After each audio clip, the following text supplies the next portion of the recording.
presented by Namuna Music.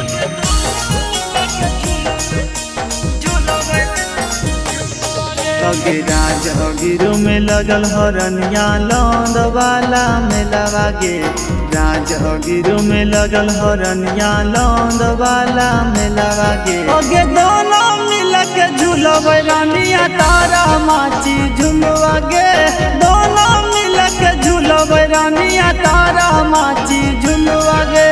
गरम जिलेबी खैमी की रनिया खैमी रसगुल्ला गे। गरम जिलेबी खैमी की रनिया खैमी रसगुल्ला गे। ओगे दोनों मिल के झूलब रानिया तारा माची झुलवा गे। दोनों मिल के झूलब रानिया तारा माची झुलवा गे।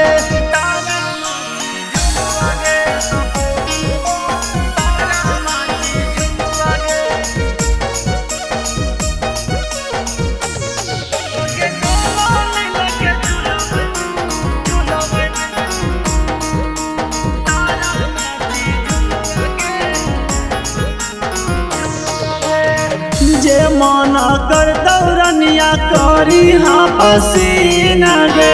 करबो नहीं माना तोरा देबो सब की ना गे।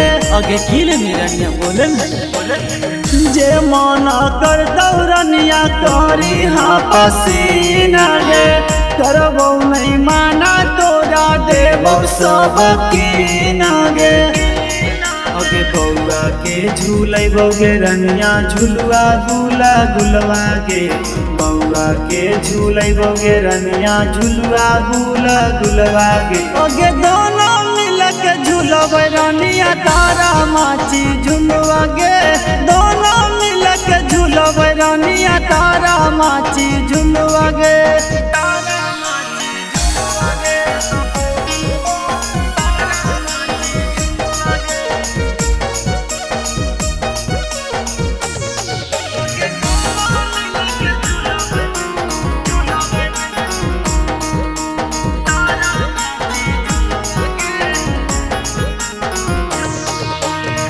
रौला चौमिन खैमी खैमी की चट छोला गे।